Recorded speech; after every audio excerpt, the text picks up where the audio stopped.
Okay great. सो आप यहां तक पहुंच गए, यानी कि बिजनेस की इफिशिएंसी अब आप जानना चाहते हैं कि लोकेश टीसीएस भी है, इन्फोसिस भी है, विप्रो भी है, बट इसमें से इफिशिएंट कौन सा है, कैसे पता करें? तो इफिशिएंसी मैट्रिक्स हम यहां पे देखने वाले हैं। इफिशिएंसी मैट्रिक्स सबसे सिंपल चीज क्या है, आरओसी एंड आरओई देख के ये मालूम पड़ता है। बट ये आरओई होता क्या है? अभी ना आरओसी आरओई को रखो साइड में, आप कैसे किसी का एफिशिएंसी पता करते हो? जैसे हम सबके पास 24 आवर्स हैं और उस 24 आवर्स में कौन कितना प्रोड्यूस कर पा रहा है, उसके बेस पे हम देखते हैं कि यार ये बंदा कितना एफिशिएंट है। बिल्कुल इसी तरीके से हर बिजनेसेस के पास है कुछ लिमिटेड रिसोर्सेस, यानी कि पैसा।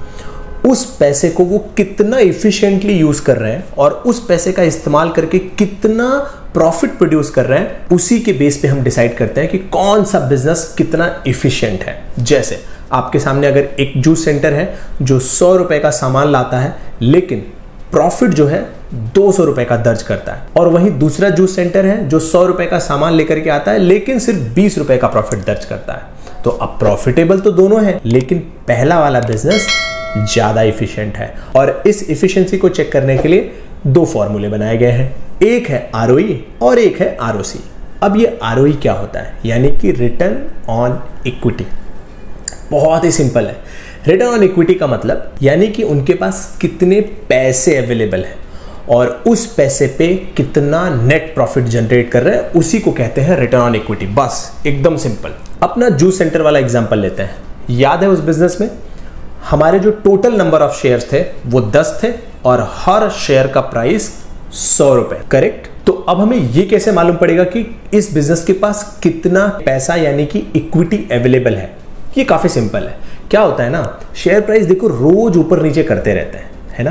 तो उसके बेस पे अगर हम कैलकुलेट करेंगे तो बड़ा मुश्किल हो जाएगा। तो क्या करते हैं, हर शेयर का एक ना फिक्स प्राइस डिसाइड कर लिया जाता है, एकदम फिक्स प्राइस कि ये ना कभी नहीं बदलेगा, ये एकदम फिक्स्ड है, और उसी को कहते हैं फेस वैल्यू। अभी के लिए एकदम सिंप्लीफाइड तरीके से मैं बता रहा हूं। और नॉर्मली अगर आप देखोगे बिजनेसेस में फेस वैल्यू अक्सर 10 की ही होती है। तो अभी हम मान लेते हैं हमारे बिजनेस की भी फेस वैल्यू 10 की। तो फेस वैल्यू 10 की और 10 शेयर्स, तो टोटल कितने हो गए?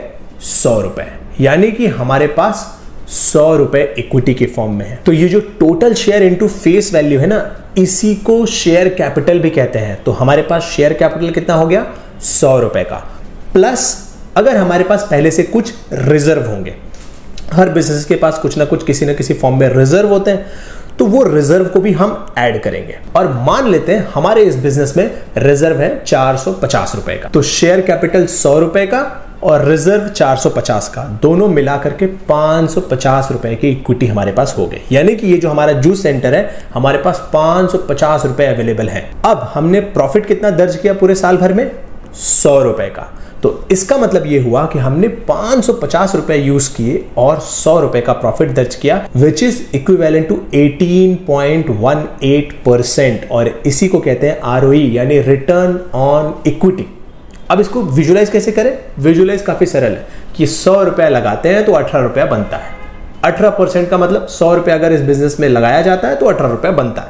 बस यही हो गया रिटर्न ऑन इक्विटी। और वहीं हमारा जो दूसरा बिजनेस है ऑरेंज जूस सेंटर, याद है उसमें जो टोटल शेयर थे वो थे 100, मान के चलते हैं 100 शेयर, फेस वैल्यू 10 की, तो मल्टीप्लाई करेंगे तो आएगा 1000, यानी कि शेयर कैपिटल हो गए 1000 रुपए के, और रिजर्व इसके पास पहले से 50 रुपए के पड़े हैं, तो टोटल शेयर कैपिटल हो गया 1000 प्लस 50, यानी कि 1050 रुपए का कैपिटल। अब प्रॉफिट इस बिजनेस ने कितना दर्ज किया? 200 रुपए का। तो उस हिसाब से इसका आरओई कैसे होगा? Net profit divided by total share capital, यानी कि 200 रुपया डिवाइडेड बाय 1050, जो कि आता है 19.05%। ओ, तो ये बिजनेस ज्यादा अच्छा कर रहा है, यानी कि पैसे का अच्छा इस्तेमाल कर रहा है। तो आरओई के मामले में यहां पे ऑरेंज जूस सेंटर बेहतर है।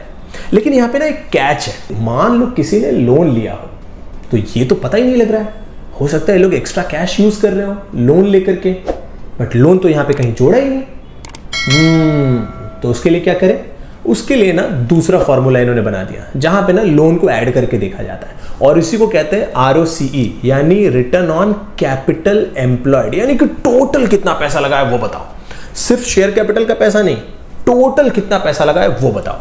तो मान लेते हैं हमारे मैंगो जूस सेंटर ने 1 रुपए का भी लोन नहीं लिया, नो लोन भाई। वहीं ऑरेंज जूस सेंटर ने लोन लिया है 500 रुपए का।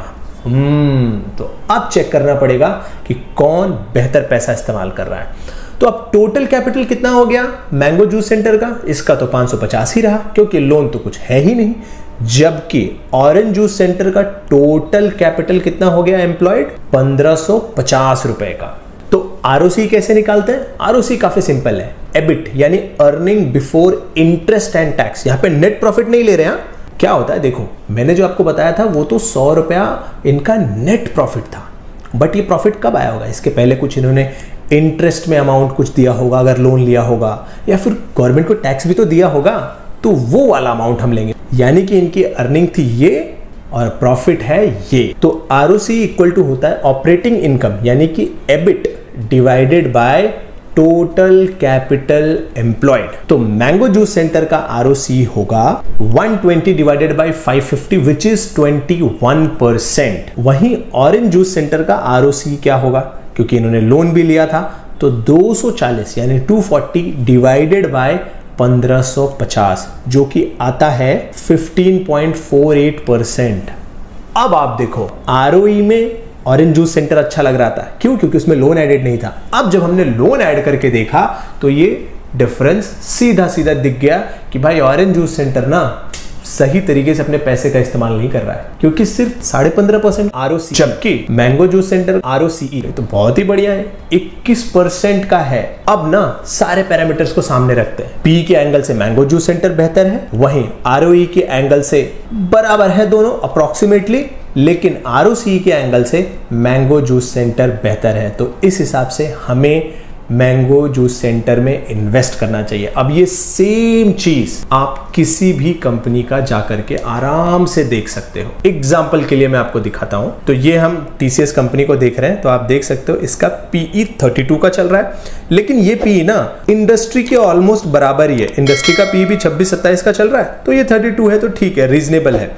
वहीं इसका आरओसी और आरओई देखो आप, आरओई 43%, आरओसी 50%, 20% के ऊपर आरओई और आरओसी ना बेस्ट और एक्सीलेंट माने जाते हैं।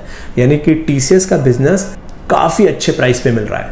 वहीं अगर हम एम्फेसिस को देखें तो इसका पी तो ऑलमोस्ट टीसीएस के बराबर है, लेकिन आरओसी और आरओई अगर आप देखोगे तो ये 20 और 30 है, यानी कि टीसीएस से उतना अच्छा नहीं है। तो इस तरीके से अब आप इफिशिएंसी ऑफ बिजनेसेस कंपेयर कर सकते हो और अपना कॉन्शियस कॉल ले सकते हो। मैं आपको एक बिजनेस कंपेयर करके भी दिखाता हूं। तो ये है टीसीएस और टीसीएस को कंपेयर करते हैं विप्रो से। तो ये देखो, ये यहाँ पे कंपेयर होकर के आ गया है।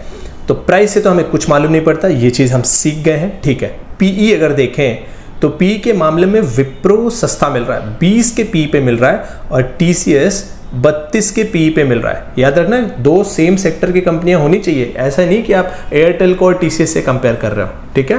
पी के मामले में तो विप्रो ज़्यादा बेहतर लग रहा है। उसके बाद आरओसी आरओई देखते हैं ज़रा। आरओसी आरओई के मामले में यानी ज़्यादा बेहतर कैश यूटिलाइजेशन के मामले में टीसीएस ज़्यादा बेहतर है।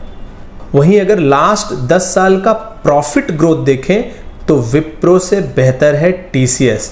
विप्रो जो है 8% के हिसाब से प्रॉफिट ग्रोथ कर रहा है और ये 14% के हिसाब से। तो अगर सस्ता देखेंगे तो विप्रो सस्ता जरूर है, लेकिन इफिशिएंट बिजनेस ज्यादा बेहतर टीसीएस है।